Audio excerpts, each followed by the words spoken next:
Welcome back to our live coverage, the Reagan National Defense Forum, where defense and national security leaders from both the public and private sectors are gathering this weekend to talk about everything from AI in the military to major global threats the Trump administration will soon have to deal with.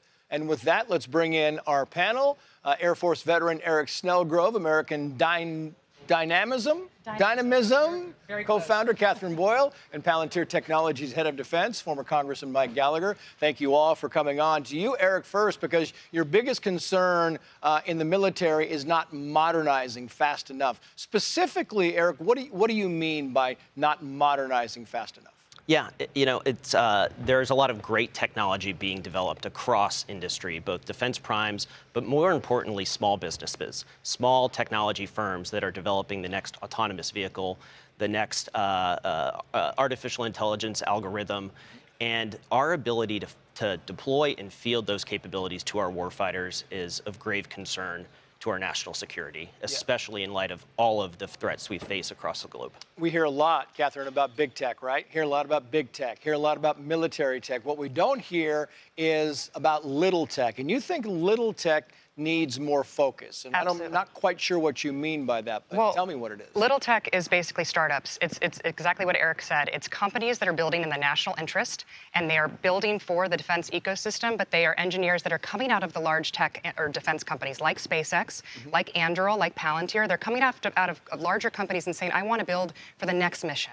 And so we call it Defense 2.0. There's companies that were started 7-8 years ago, and they've changed the game in terms of how you work with the Department of Defense. They're bringing autonomy, they're bringing AI into defense, but there's a whole other generation that's coming on their heels that's solving these really critical, important problems. And Congressman, she mentioned the company you're with right now, so it's interesting. I want to put up this because this is Reagan National Defense Survey. Increased government spending in the military. Do you support or oppose? And look at the number here, 79% support increasing military spending, only 19% oppose that. The question, though, is spending on what, right? When you and your company and all of what you're talking about, the question is, what do we spend this on?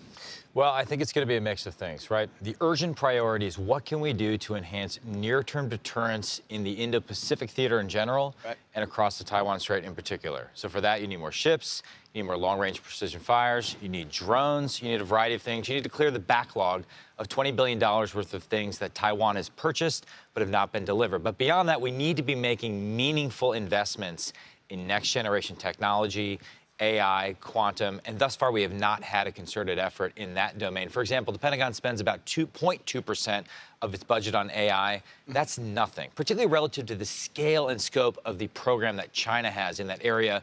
We know China wants to dominate the commanding heights of critical technology. We need to do better if we want to make sure that our foremost adversary doesn't have that ability really to bring us to our knees because they control critical technology. Yeah, I mean, Eric, you were saying, listen, I think we need to get radical changes in Pentagon spending. When you say radical, people are like, well, what are you talking about here? What does radical mean in this sense? I think we're at a crossroads. We have a once-in-a-generational opportunity.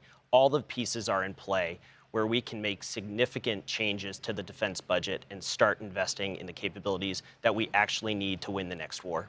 When you talk about, Katherine, startups, right? Little tech, as you say, when you pitch ideas and you come up with ideas, are you looking for the admirals like we just had on, the generals? Are you looking for Trumps here? Who do you need to buy into this so that your vision becomes reality? It is a great question. We always say that the people who are best at building these startups, one, they are fantastic engineers, and so they are on the cutting edge of what needs to be built for the DoD.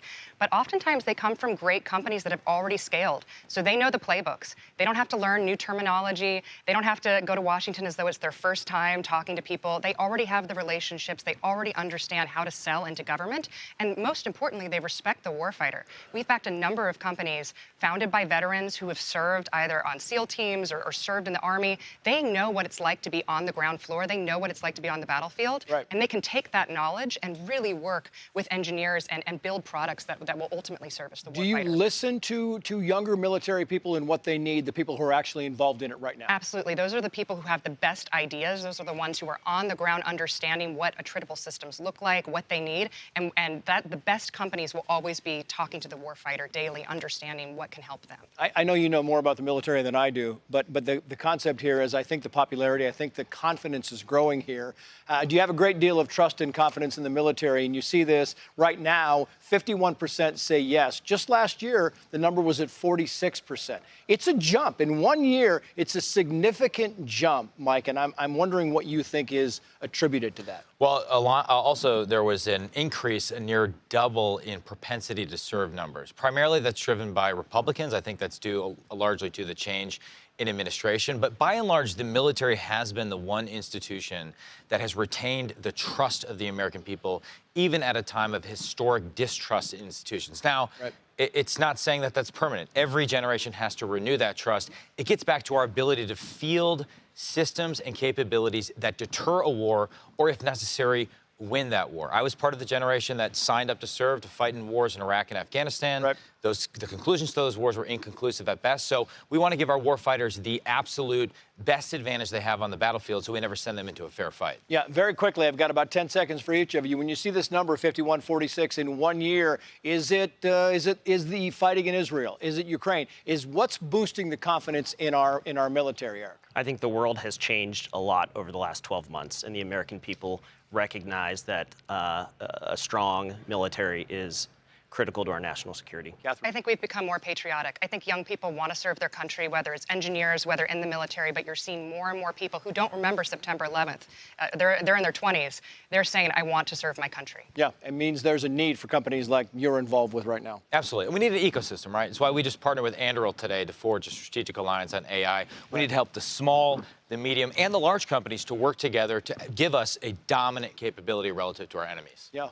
Mike Gallagher, Katherine, Eric, thank you. We appreciate your time. Thank you so much. Hey, Sean Hannity here. Hey, click here to subscribe to Fox News YouTube page and catch our hottest interviews and most compelling analysis. You will not get it anywhere else.